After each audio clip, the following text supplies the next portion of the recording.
Bismillahirrahmanirrahim. Assalamualaikum warahmatullahi wabarakatuh.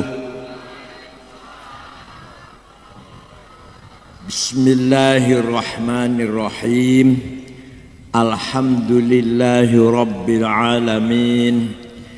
Wassalatu wassalamu ala sayyidina wa maulana wa syafi'ina wa habibina Muhammad afdhalil anbiya'i wa khatamil mursalin wa ala alihi wa sahbihi wa man tabi'ahu bi ihsan min yaumina hadza ila yaumin nahdati waddin. Hadratil muhtaramin, sadatul ulama wal masyayikh wal asatid, sadati wa sayyidati, anisati, ashabi wa zumalai, abnai wa banati, ayyul hudur. Alhamdulillah, pagi hari ini saya bisa silatul arham dengan masyarakat dalam rangka dzikra Maulidir Rasul sallallahu alaihi wasallam. Maulid ini bisa dikatakan maulid, bisa diucapkan maulud. Kalau maulid yang kita hormati harinya, hari di mana dilahirkannya Nabi Muhammad. Kalau maulud, orang Cirebon bilangnya muludan, maulud. Berarti yang kita hormati bayinya, bayi yang dilahirkan, yaitu bayi Nabi Muhammad sallallahu alaihi wasallam. Maulid atau maulud sama saja. Yang penting maksudnya adalah kita izhar, isy'ar, menunjukkan, melahirkan ekspresi kita mencintai Nabi Muhammad sallallahu alaihi wasallam. Ketika Nabi Muhammad diutus di tengah-tengah masyarakat Arab waktu itu jahiliyah. Dari sisi pendidikan nol, tidak ada pendidikan, madrasah, sekolah nggak ada. Rata-rata ummiyin, buta huruf, tidak bisa baca, tidak bisa tulis. Termasuk Nabi Muhammad, gak bisa baca, gak bisa nulis. An-Nabiyul Ummi. Dari sisi agama, dhalalim mubin, sangat sesat, menyembah batu tanpa ada dasar teologinya. Beda dengan orang Hindu Buddha, nyembah batu itu, tapi ada teologinya, ada kitab sucinya, ada filosofinya. Menurut mereka lu, soal kita gak setuju terserah. Orang Hindu punya kitab suci Mahafad Gita, orang Buddha punya kitab suci Rig Wida. Kalau orang Arab waktu itu nyembah batu, titik, gak ada filosofinya, gak ada teologinya, tidak ada dasar-dasar spiritualnya, gak ada. Itulah jahiliyah Arab. Orang Arab jahiliyah yang paling dihormati hanya 3 macam orang. Masyarakat jahiliyah hanya menghormati 3 macam orang. 1, syair, penyanyi. Zaman jahiliyah dulu ada pasar malam tahunan. Menjelang musim haji, pasar Ukaz. Nanti tengah tahun ada lagi pasar. Di sana lomba menyanyi, lomba bersyair. Dihormati orang. Penyair dihormati orang. Kata mereka, kata orang Arab, Muhammad ini ingin dihormati orang nih, ingin dimuliakan orang ini, sehingga dia baca syair, Quran maksudnya, Itu syair yang dibaca Muhammad, ini puisi itu. Muhammad ingin dimuliakan orang itu. Quran menjawab, wa ma 'allamnahu syi'r wa ma yambaghilah in huwa illa dzikrun wa qur'anum mubin. Yang suka baca Yasin apal ini. Wa ma 'allamnahu syi'r. Muhammad tidak sekali-kali saya ajarkan bersyair. Tidak layak Muhammad menjadi penyair, menjadi penyanyi. Bukan. Yang dibaca Muhammad adalah peringatan dan Quran yang membawa penjelasan-penjelasan kebaikan. Quran mubin. Jadi kalau ada di antara kita, tapi saya yakin nggak ada sih. Kalau ada di antara kita yang sangat mengidolakan penyanyi, berarti masih yang keras jamnya. Kalau ada di antara kita sangat mengidolakan penyanyi, berarti ngaku sendiri loh.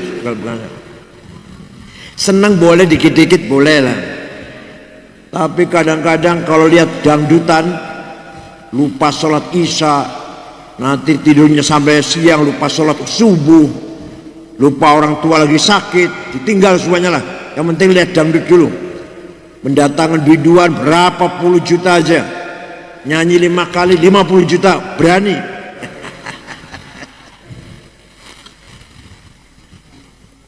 Nomor 2, masyarakat jahiliyah Arab sangat menghormati kahin, dukun, paranormal. Kalau dukun dihormati oleh masyarakat jahiliyah. Muhammad itu yang dibaca itu mantra-mantra kedukunan itu, mantra-mantra perdukunan itu yang dibaca itu. Quran menjawab, wa ma huwa biqauli kahin.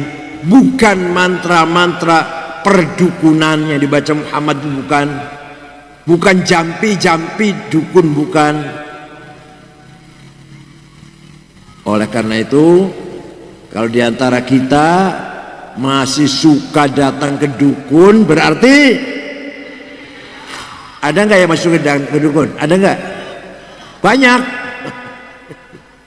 Apalagi mau pilpres, lagi, wah, calon DPR, calon bupati, calon wali kota, calon presiden, calon gubernur, dukun laris. Kalau model saya ini nggak laris ini, yang laris dukun. Berapa saja asal menang, gitu ya. Boleh sekali-kali datang ke dukun, boleh, tapi jangan dijadikan marji', jangan dijadikan referensi yang utama, jangan. Sekedar minta doa boleh, minta doa. Yang ketiga, masyarakat jahiliyah sangat menghormati sahir, tukang santet. Ya, santet ya bahasa sini. Santet apa teluh? Santet. Kalau tukang santet, masyarakat jahiliyah sangat menghormati. Muhammad itu ingin dihormati orang, makin dibaca itu sihir itu. Wa yaquluna in hadza illa sihrun mubin. Yang dibaca Muhammad sihir ini, doa-doa sihir. Allah menjawab semuanya. Wa ma yantiqu 'anil hawa in huwa illa wahyu yuha. Yang dibaca Muhammad bukan syair, bukan kahanah kedukunan, bukan sihir, bukan pula dari dirinya, bukan karangannya Muhammad sendiri, bukan dapat belajar dari ustadz, dari guru, dari manusia, tidak. Tapi yang dibaca Muhammad adalah wahyu yuha, wahyu dari Allah yang direct langsung diturunkan kepada Muhammad melalui malaikat Jibril. Ada nggak yang masih suka datang ke tukang santet? Ada nggak? Jangan sekali-kali kita datang tukang santet agar membunuh tetangga saya, membunuh saingan saya, membuat penyakit ke lawan saya. Jangan, musyrik.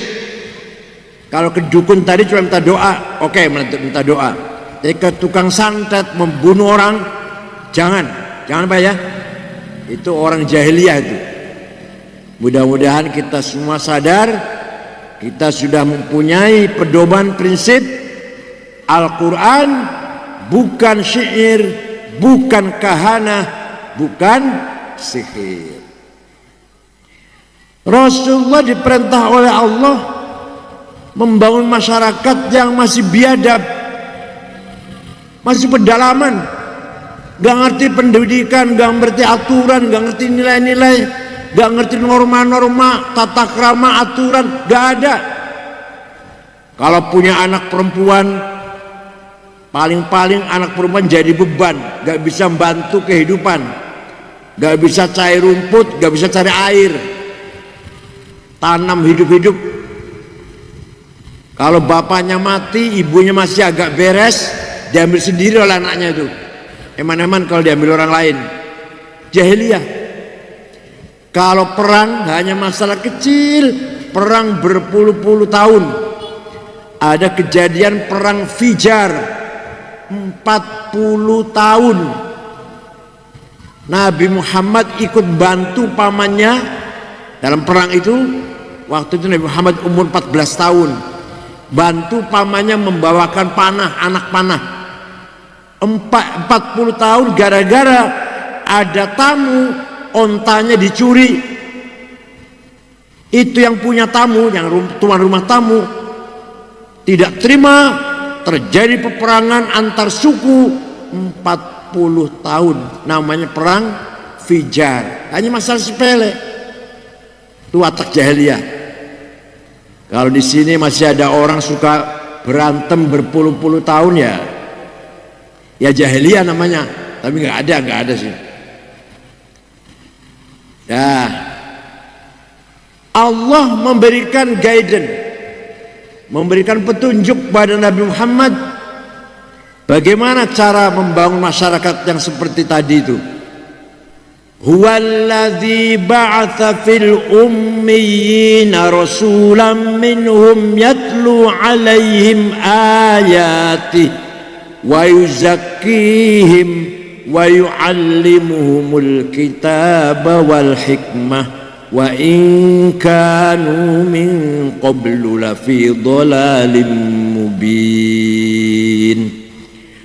Allah memberikan petunjuk pada Nabi Muhammad bagaimana caranya membangun masyarakat yang seperti tadi. Gambarannya jahiliyah tadi biadab, buta huruf.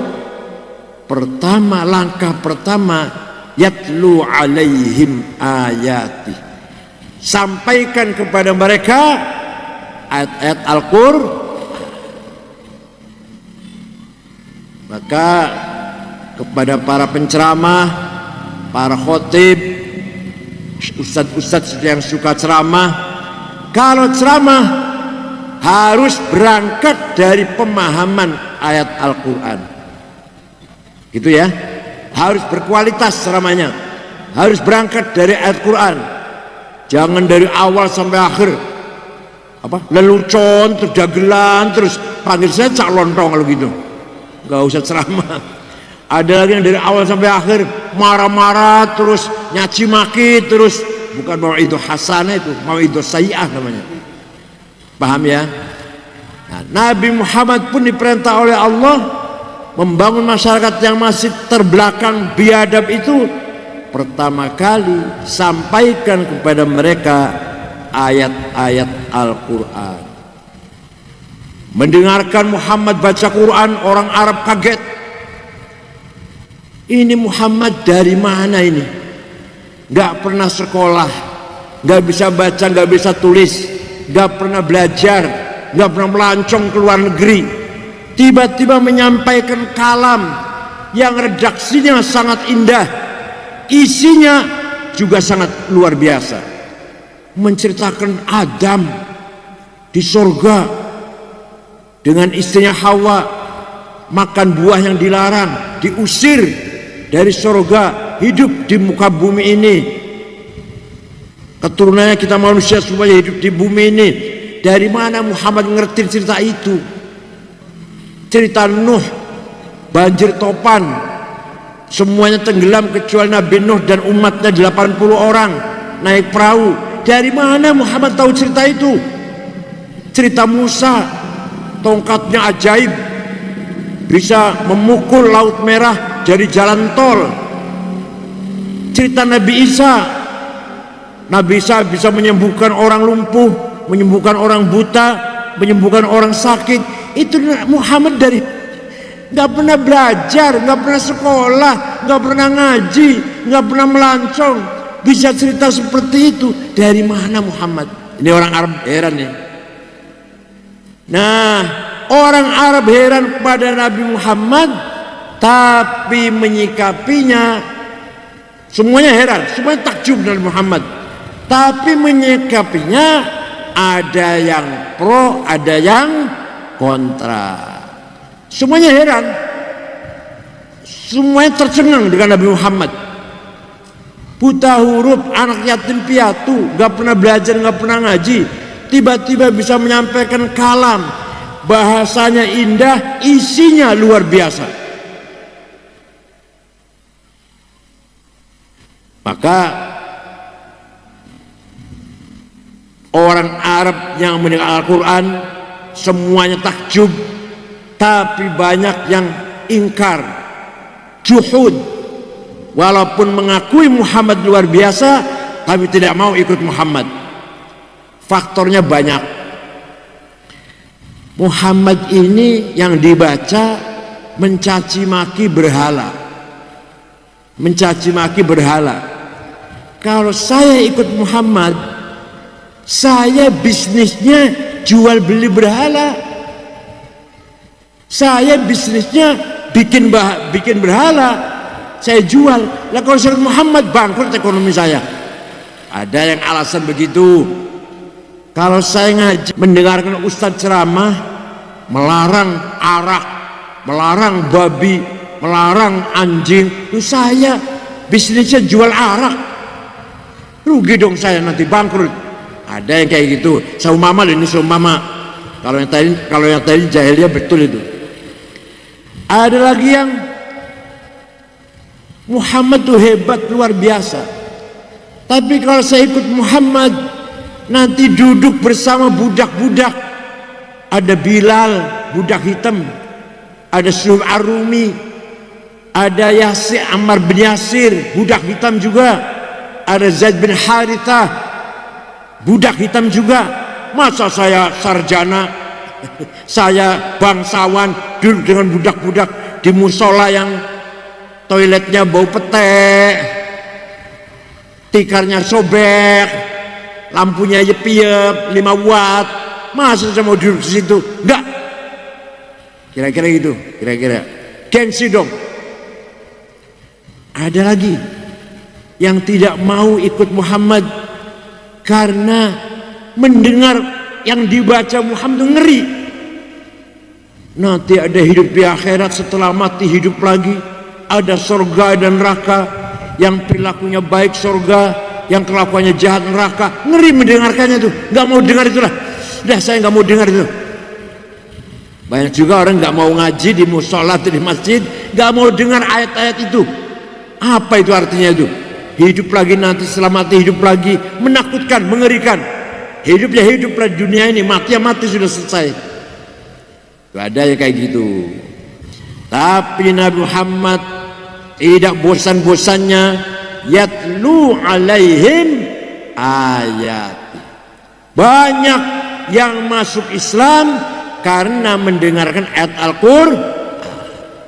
Contoh, ada seorang preman, jawara ya, bahasa sini jawara ya, namanya Umar ibn Khattab. Preman ini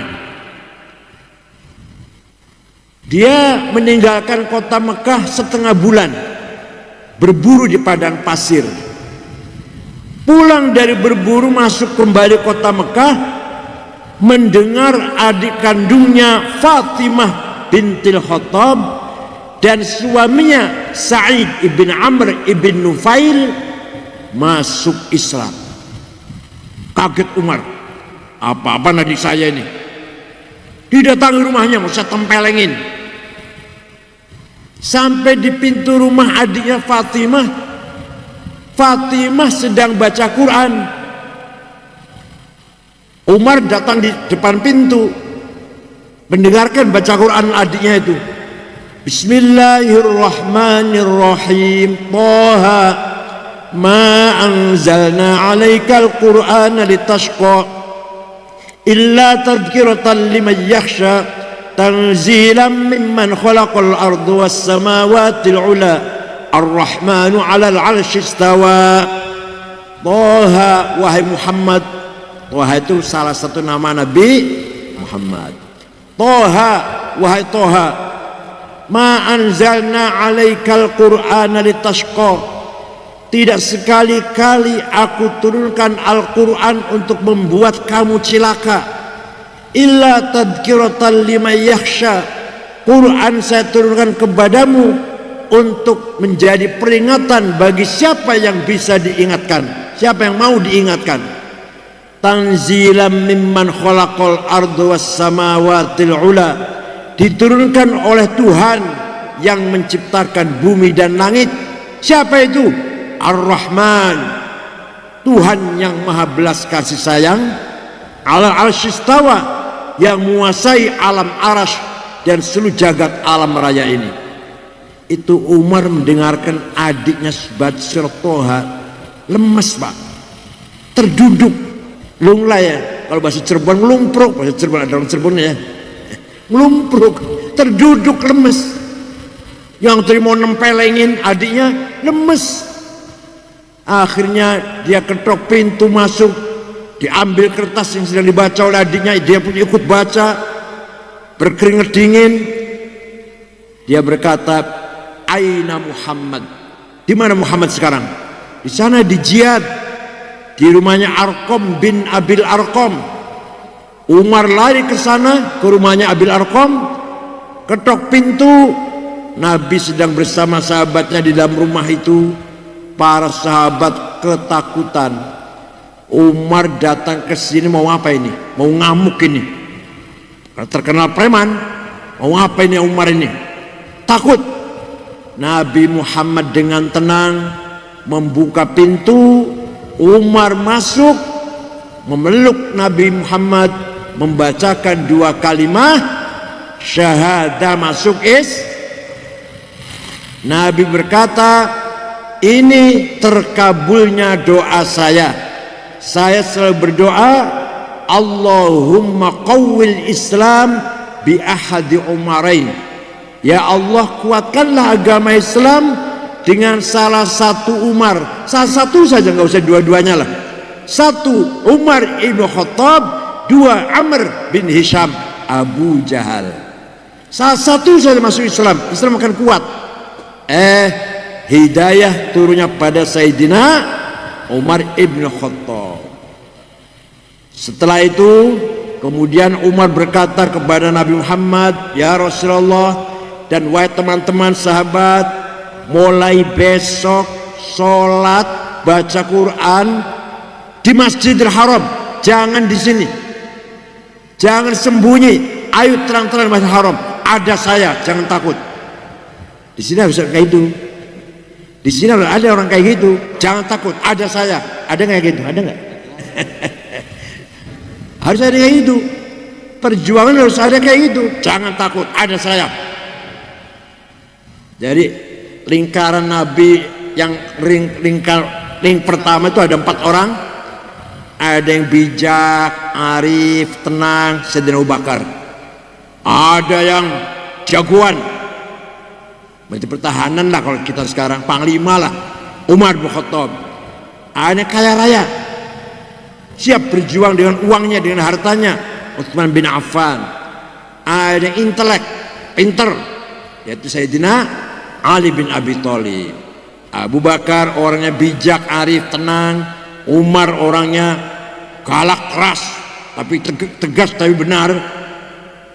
Yang ketiga Utsman orangnya kaya raya dan dermawan. Yang keempat Sayyidina Ali intelektual, pinter, cerdas. Itulah ring pertama Rasulullah SAW. Itu contoh yang masuk Islam karena mendengarkan Al-Qur'an. Mau contoh lagi nggak? Mau contoh satu lagi nggak? Prabu Pamanah Rasa, Raja Siliwangi, Pajajaran. Prabu Siliwangi, Raja Pajajaran, namanya siapa namanya? Pamanah Rasa.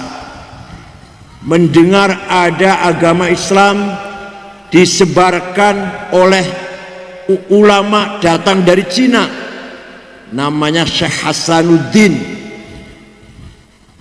dipanggil Syekh Quro. Quro itu qori, membaca Quran.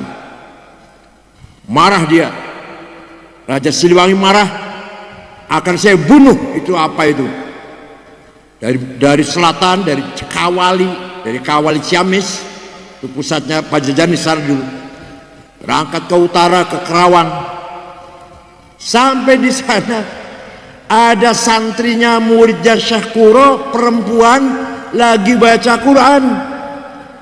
Suaranya enak, lagunya enak, dilihat yang baca Quran perempuan kutilang, kuning, tinggi, langsing. Itu Prabu Siliwangi langsung klepek-klepek. Jangankan mau membunuh Syekh Quro, malah jatuh cinta pada santrinya. Ya Allah, langsung lamar untuk saya saja. Silakan, kamu masuk Islam. Masuk Islam, gak apa-apa. Raja Siliwangi masuk Islam karena mendengarkan Al-Quran yang dibaca oleh Subang Larang namanya, anaknya Ki Gede Tapa, bandar pelabuhan di Cirebon. Ki Gede Tapa itu, ringkat cerita ya, kalau dongel ama ya berjam-jam. Ringkat cerita, terjadi pernikahan Raja Siliwangi dengan perempuan muslimah dan dia masuk Islam. Istrinya 3, ada yang beragama Hindu namanya Ambit Kasih, ada beragama Buddha namanya Ratu Icih, ada yang beragama Islam Subang Larang. Konon Prabu Siliwangi Islamnya tidak serius, tidak benar-benar muslim, tidak, tapi nanti punya anak 3 luar biasa jasanya terhadap Islam. 1, Syekh Rahmatullah yang dipanggil Prabu Kian Santang, yang mengislamkan seluruh masyarakat Parahyangan. Orang Sunda asli, orang asli pasti Islam. Kalau ada orang Cianjur Kristen, Batak itu pendatang. Kalau asli Cianjur, asli Sukabumi, asli Bandung, asli Garut, asli Ciamis, pasti Islam. Itu yang Islam kan namanya Syekh Rahmatullah Prabu Kian Santang. Hanya 1 tidak mau masuk Islam, pembesar negaranya, namanya Patih Pucukumun. Agamanya tetap Sunda Wiwitan Karuhunan. Sampai sekarang ada di mana? Ayo, di mana? Suku Baduy di Malimping, Lebak.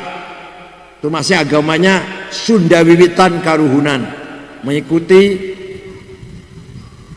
siapa namanya? Patih Pucukumun. Nah, yang kedua, anaknya Prabu Siliwangi kedua namanya Walang Sungsang atau Syekh Somadullah, menjadi Bupati Cirebon, namanya Ki Kuwu Cirebon. Kudu bupati lah, kudu kepala daerah Kuwu masih sekarang Cirebon. Ki Kuwu Cirebon yang menyebarkan Islam di daerah Cirebon. Itu orangnya sakti. 1, punya ilmu ajidipa, bisa memahami bahasanya binatang.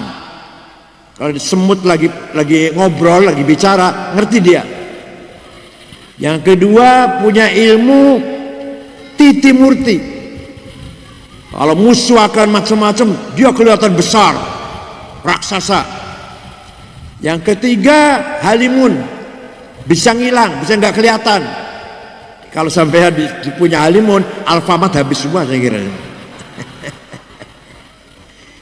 Itu terkenal dengan Ki Kuwu Cirebon, sakti orangnya. Yang ketiga, anaknya Prabu Siliwangi dari Subang Larang, perempuan namanya Rara Santang atau Syarifah Mudaim, dinikah oleh Habib dari India namanya Sayyid Abdullah Azmat Khan, punya anak Syekh Syarif Hidayatullah atau Sunan Gunung Jati. Jadi Sunan Gunung Jati itu dari ibu cucu Prabu Siliwangi, dari ayah Habib Sayyid Azmat Khan. Walaupun akhir-akhir ini ada menggugat Azmat Khan bukan Habib, apa itu namanya, Ustaz Imaduddin apa siapalah. Itu nggak penting.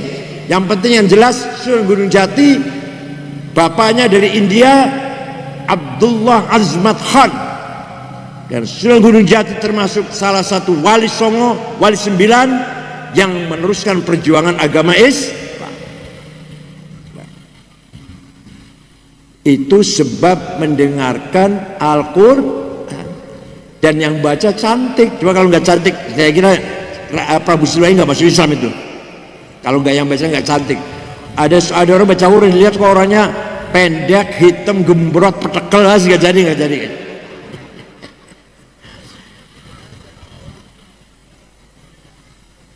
Nah, sesudah langkah pertama, first step, langkah pertama, yatlu alaihim ayatih.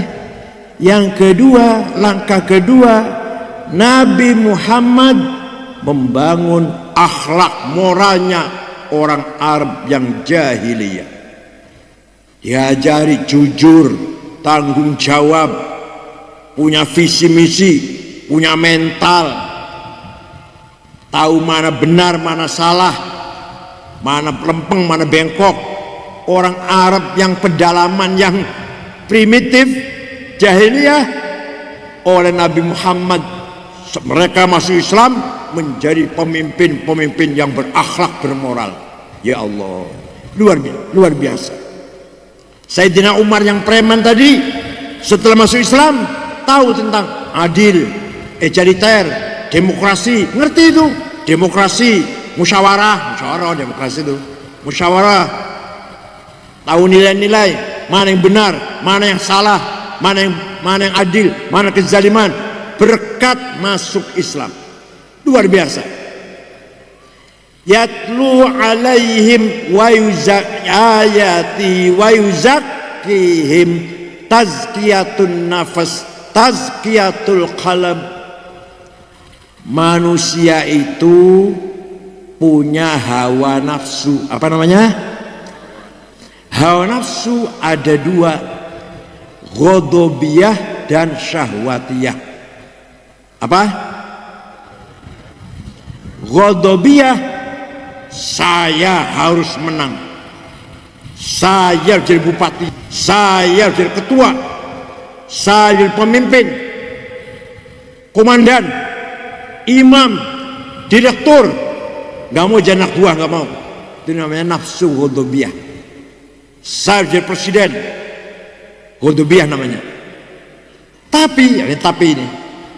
Tapi kalau niatnya baik, tujuannya baik, caranya benar, saya harus jadi bupati. Kalau saya jadi bupati, pendidikan gratis, kesehatan, rumah sakit, klinik gratis, jalan-jalan halus, orang miskin kita usahakan supaya hilang kemiskinan. Anak-anak yang tidak mampu sekolah kita sekolahkan. Kalau saya jadi bupati, baik nggak niat itu? Baik nggak itu? Baik. Tujuannya apa? Ibtigha mardhatillah, mencari ridho Allah. Tujuannya udah itu aja, titik. Maka nafsu ghadabiyah tadi, ambisi tadi, ganti namanya. Bukan nafsu ghadabiyah, namanya himmah. Apa? Yang keras apa?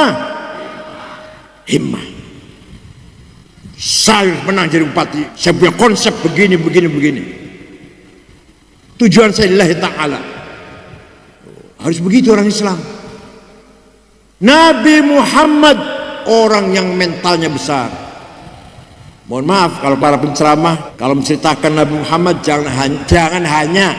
jangan hanya cerita sholat tahajud kakinya sampai melepuh, itu benar. Tapi teruskan, jangan hanya itu. Jangan hanya cerita Nabi Muhammad pernah tidak menemukan makanan sampai kelaparan diganjel batu. Benar, terjadi begitu, benar. Tapi jangan itu. Ceritakan juga Nabi Muhammad orang yang bermental besar. Suatu ketika dinasihati oleh pamannya Abu Thalib, Muhammad, berhenti dulu dakwahnya Muhammad. Kamu itu akan dibunuh oleh Abu Jahal dan teman-temannya. Terancam.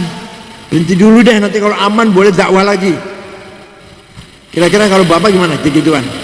Berhenti dulu aktif di pengajian masjid, akan dibunuh ente ini. Kira-kira gimana kira-kira? Langsung berhenti ya? Nabi Muhammad jawabnya, wallahi law wada'u syamsa fi yamini wal qamara fi yasari ala an atruka hadzal amr ma taraktu hatta ahlika dunah.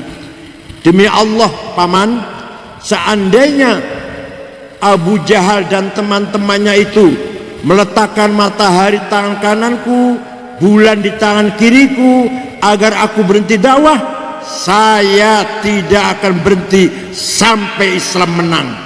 Gitu. Kalian gitu enggak? Bapak-bapak gitu enggak? Harus begitu. Apapun rintangannya memperjuangkan Islam, apapun halangannya, siap maju terus walaupun ancaman, misalkan ada ancaman, siap gitu. Itu namanya himmah namanya. Datangnya dari hawa nafsu ghadabiyah. Dari hawa nafsu itu enggak jelek, enggak. Hawa nafsu itu enggak jelek, asal diarahkan.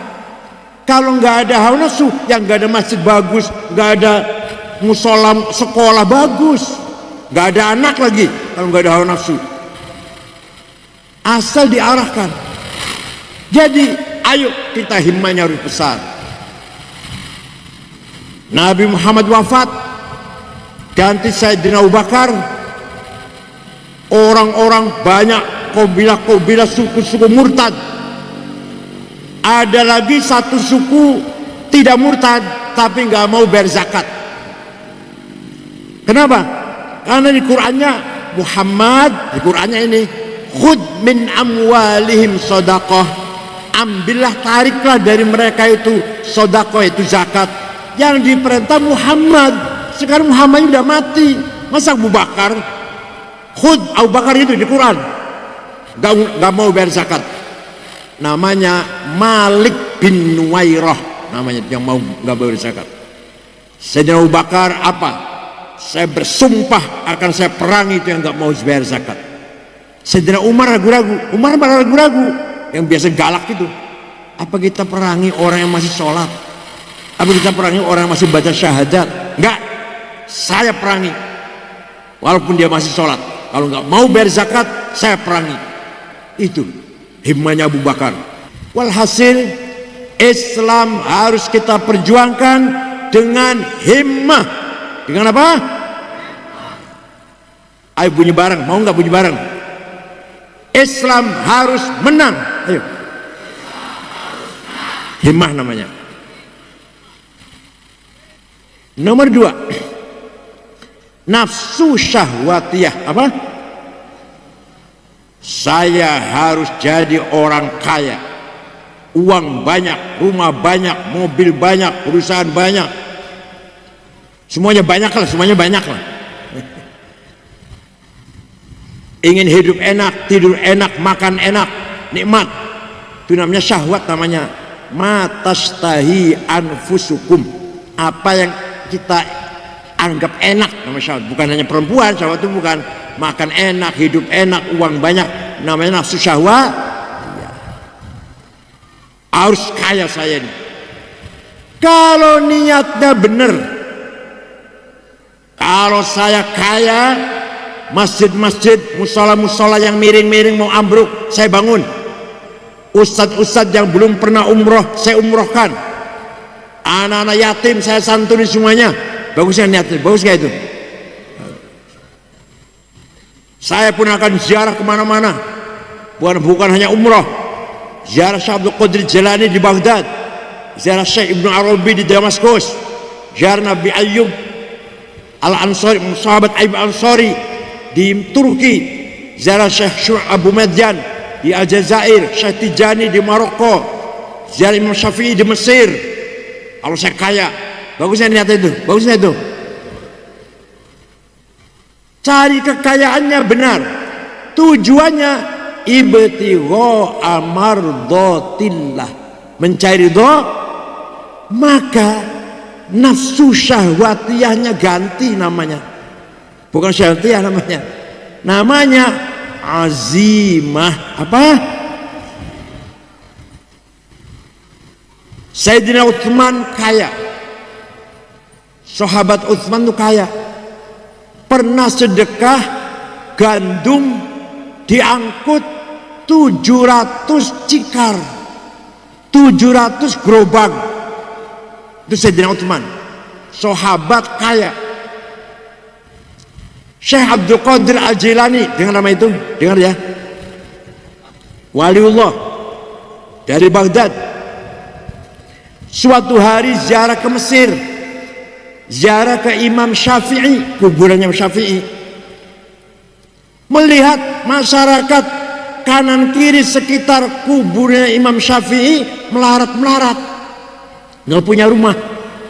Syekh Abdul Qadir Al-Jilani yang waliullah itu beli tanah 10 hektar, dibangun rusun, sampai sekarang masih ada Pak rusun di sekitar kuburan Syafi'i, daerah Fustat namanya, Kairo. Ada tulisan besar Auqaf Syekh Abdul Qadir Al-Jilani.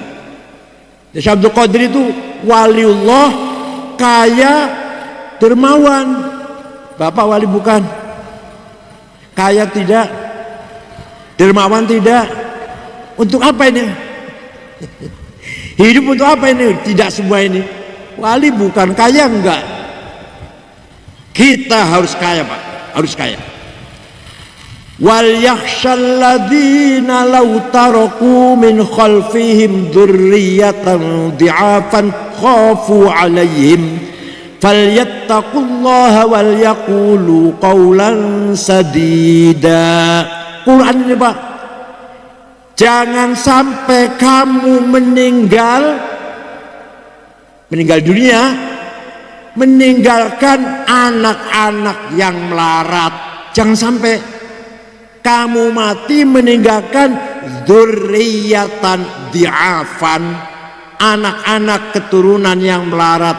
Usahakan kamu mati, anak kamu mewarisi harta yang banyak, sehingga anak-anak kita menjadi orang yang kaya. Al-Quran ini Pak.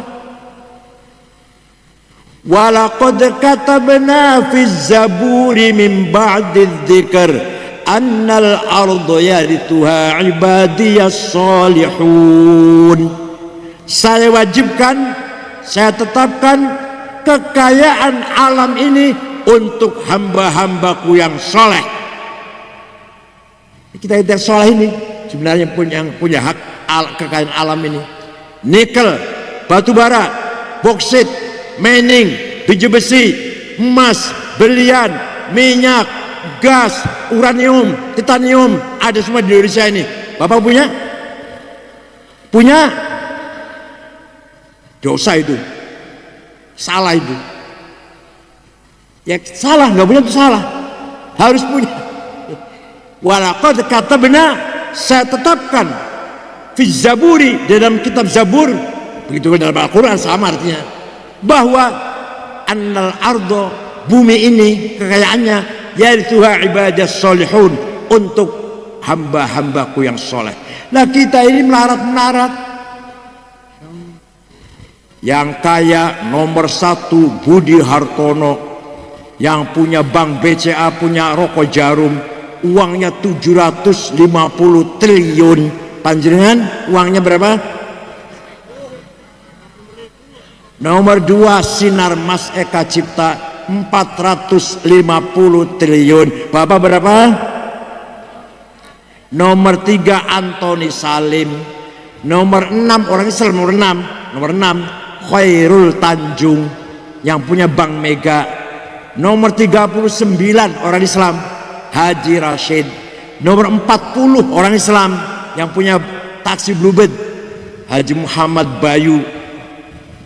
Kebanyakan, saya bukan saya benci, bukan, kita yang salah lah.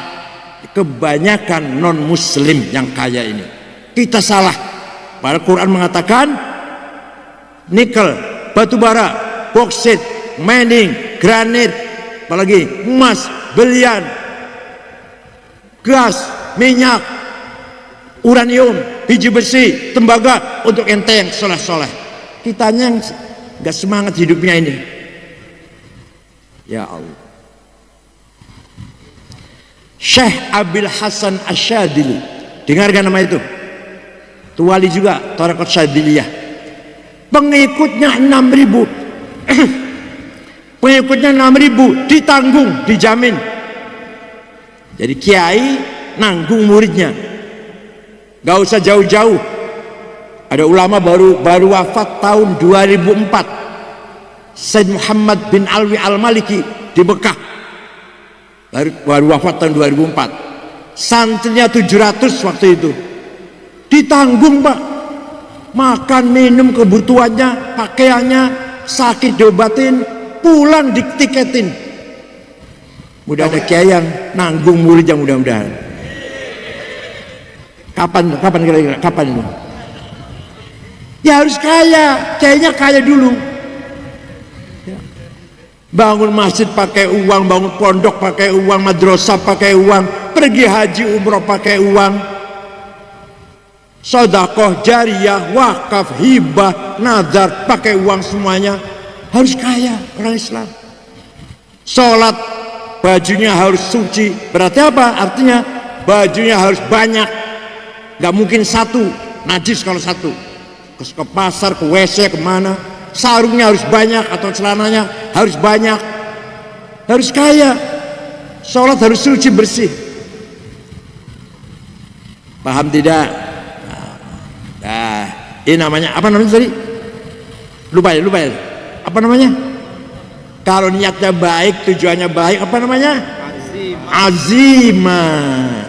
Ala qadri ahlil azmi ta'til azaimu, wa ta'ti ala qadril kiramil makarimu.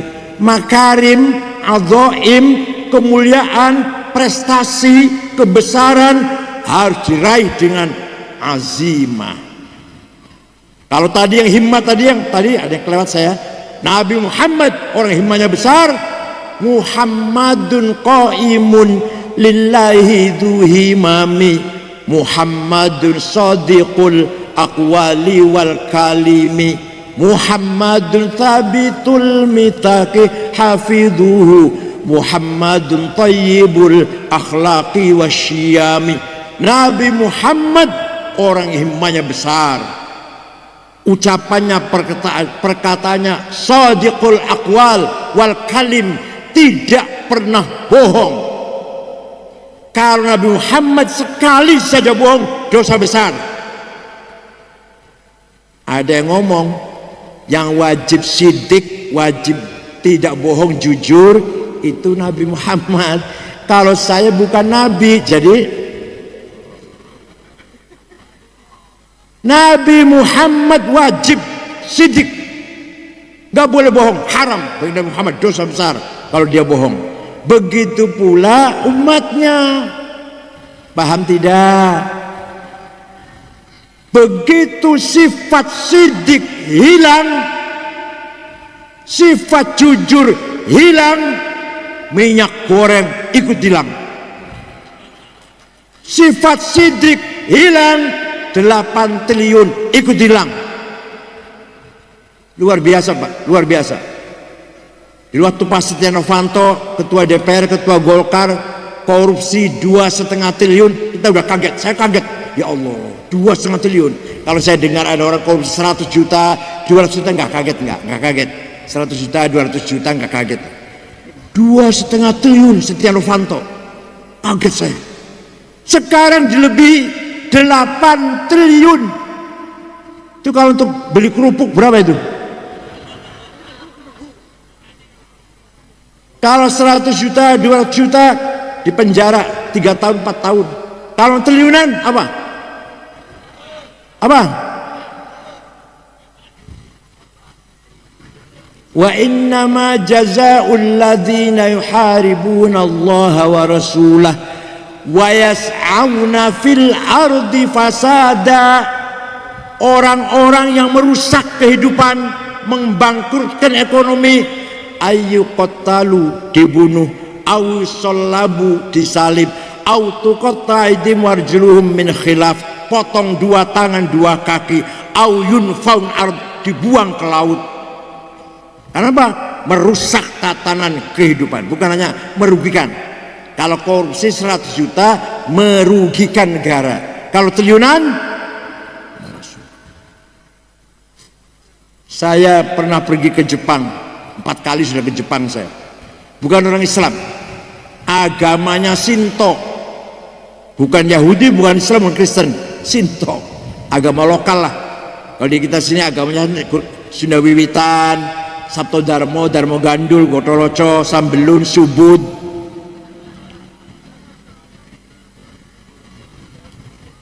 Orang Jepang agamanya Shinto, animis.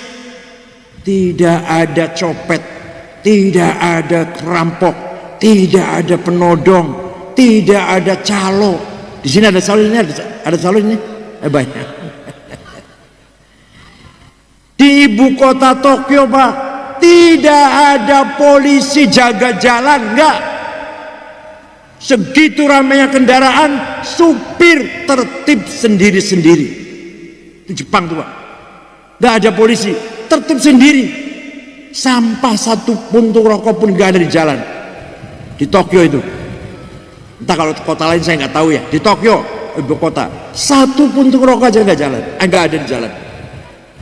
Dan lagi tidak ada pejabat korupsi. Saya cerita bahwa di Indonesia itu hakim jaksa bisa disuap, kaget dia. Kenapa?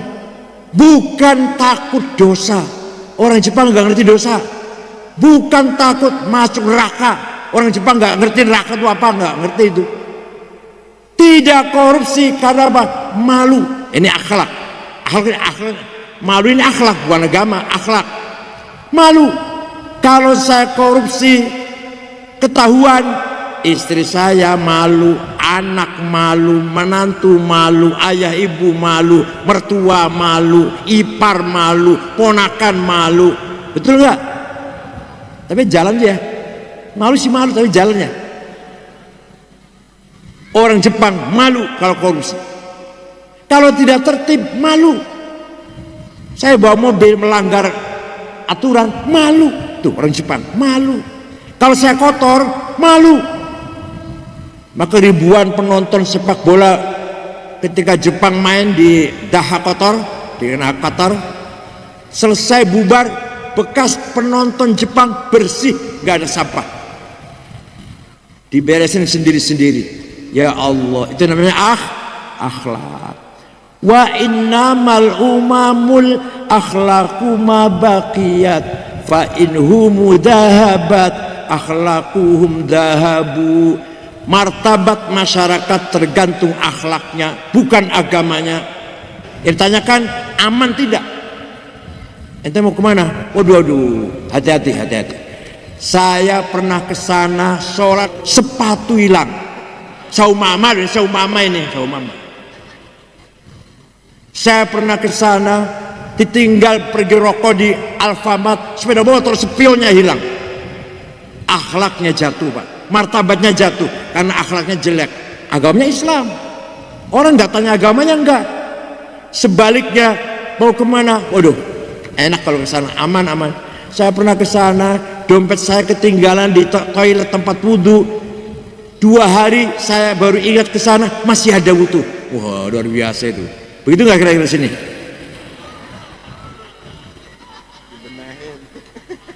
Saya pernah pergi ke Australia tahun 2012, muter-muter 6 kota, Brisbane, Canberra, Adelaide, Melbourne, terakhir di Sydney, ibu kota.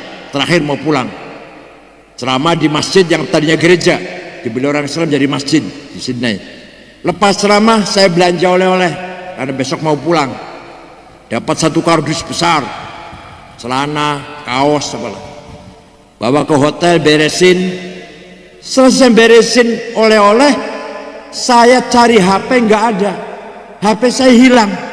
Kasur-kasur saya bolak-balik, pojok-pojok hilang.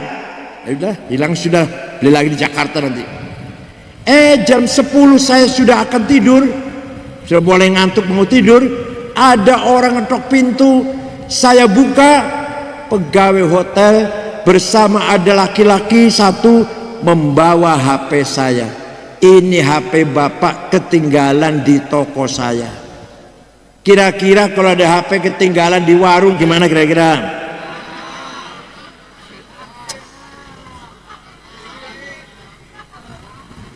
Saya pernah pergi ke negara Mali. Kalau tadi Australia non muslim, ya Australia non muslim, ini yang muslim contohnya. Negara Mali, Afrika Barat, 22 jam. Jakarta, Dubai, Aljazair, Mali. Ibu kotanya namanya Tembakto. Saya dengan 6 ormas, NU, Muhammadiyah, Al-Irsyad, PUI, Wasliyah, 6 ormas. Di kota, ibu kota Tembakto, tidak ada rumah dikunci pintunya, tidak ada rumah dikunci jendelanya, tidak ada mobil masuk garasi, tidak ada sepeda motor masuk rumah. Sepeda motor ditinggal di halaman rumah, kuncinya masih gantung Pak. Kira-kira sepeda motor ditinggal di halaman apa? Coba besok dicoba yuk. Ayo besok coba semua nyoba semua yang punya sepeda motor tinggal di halaman, kuncinya biarkan masih gantung. Dicoba. Ini akhlak namanya. Itu contoh kecil. Contoh yang besar nih. Negara Afghanistan. Dengarkan ya. 100% muslim. Madhabnya Hanafi, tarekatnya Naqsyabandiyah, akidahnya Maturidiyah. 100% muslim. Satu orang saja nggak ada orang non muslim. Terdiri dari 7 suku. Perang saudara sudah 40 tahun.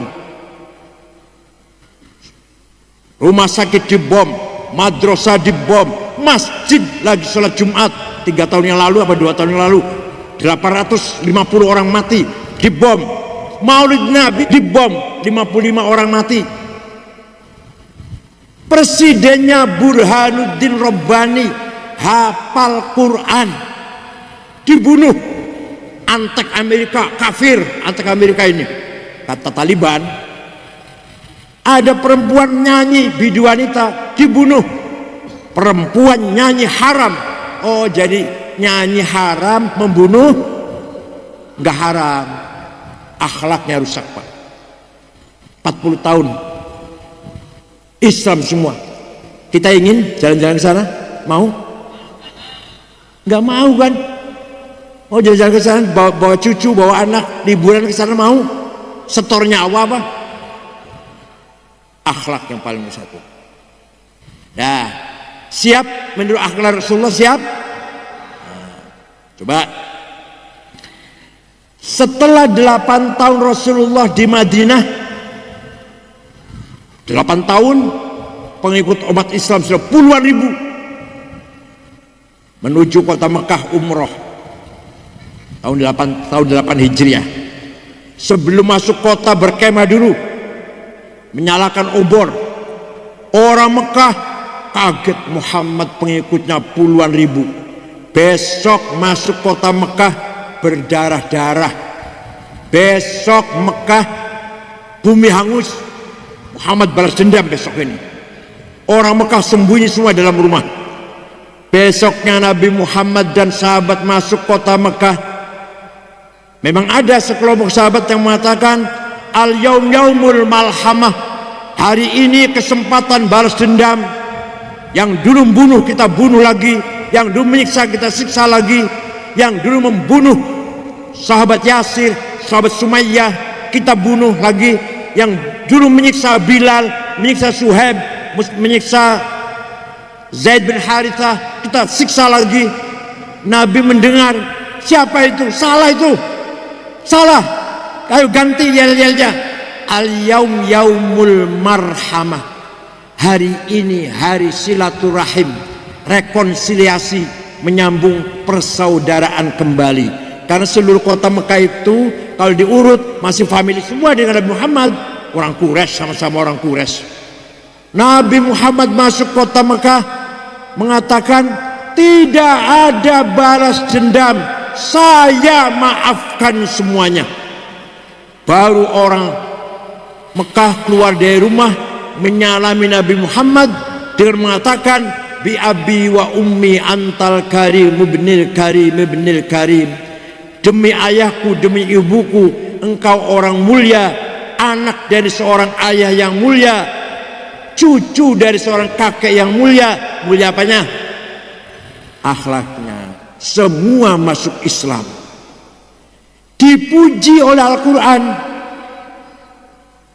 Mohon maaf ya, saya banyak dipuji orang di medsos, juga banyak caci maki orang. Yang muji gak nambahin apa-apa, yang nyaci maki gak ngurangin apa-apa. Kenapa? Karena yang muji saya dan yang mencaci maki saya sama dengan saya. Masih doyan ikan asin sambal terasi campur pete, kalau sudah kenyang lari ke WC. Sama nggak? Sama nggak? Ya udah, Bapak pun kalau dipuji orang jangan bangga, dicaci maki orang jangan takut. Sama saja, yang mencaci maki yang muji saya sama dengan saya. Masih doyan ikan asin, masih doyan sambal terasi, dan kalau sudah kenyang lari ke WC.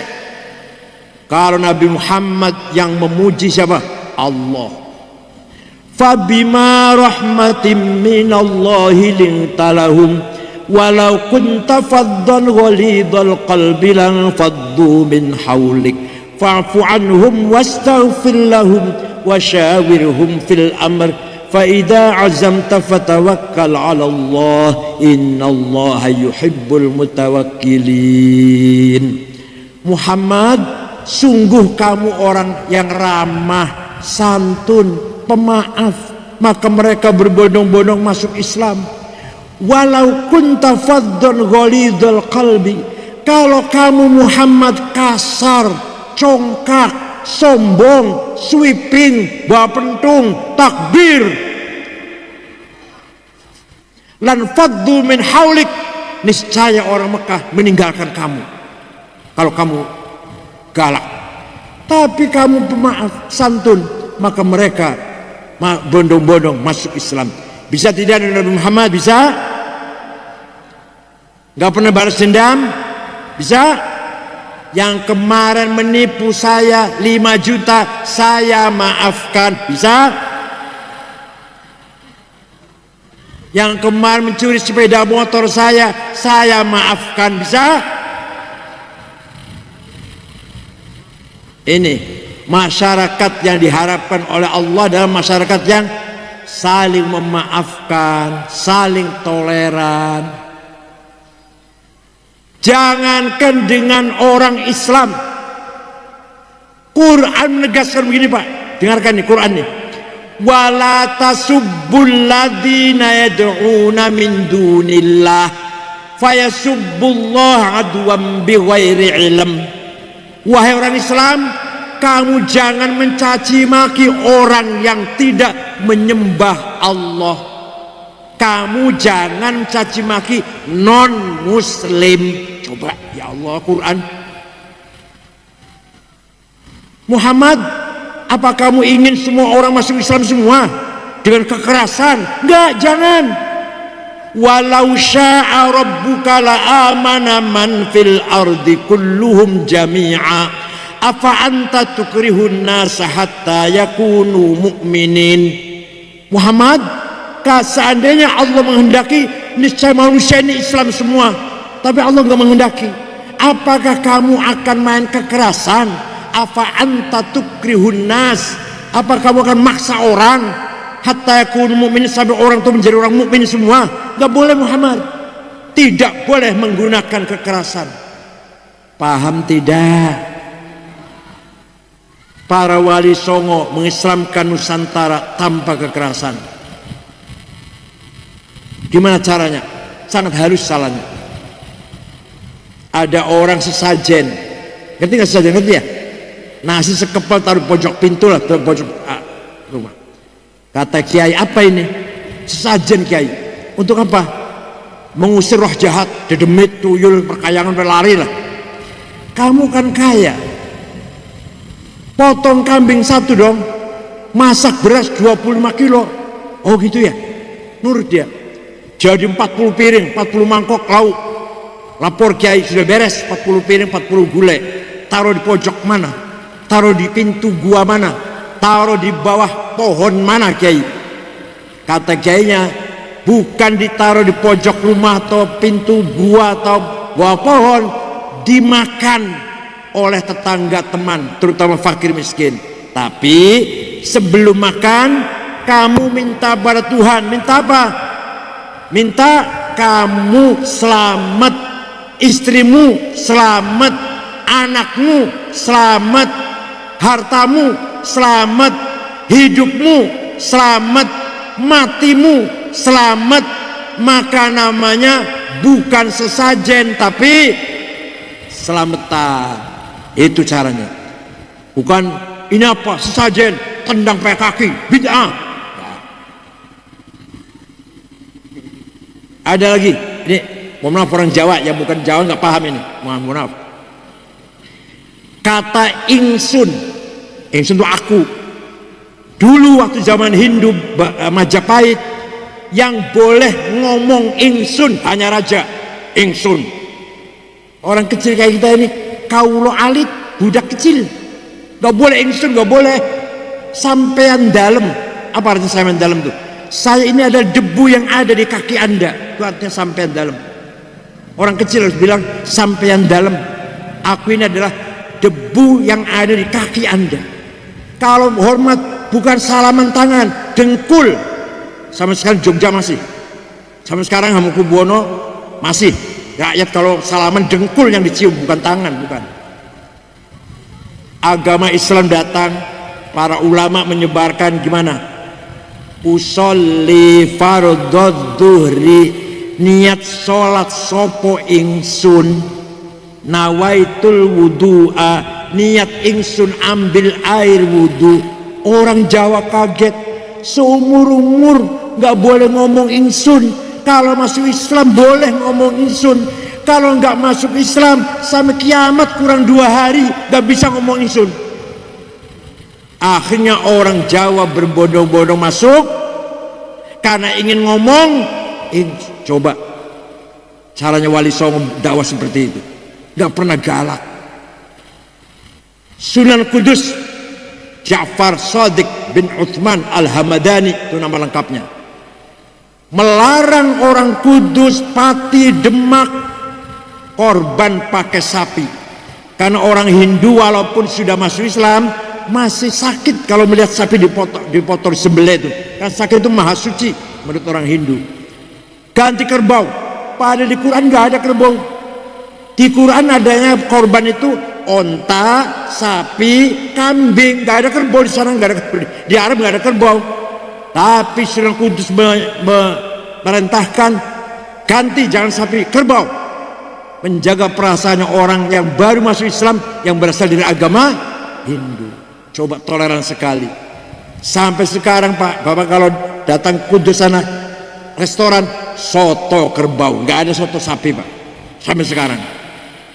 Itu dulu Sunan Kudus melarang motong sapi.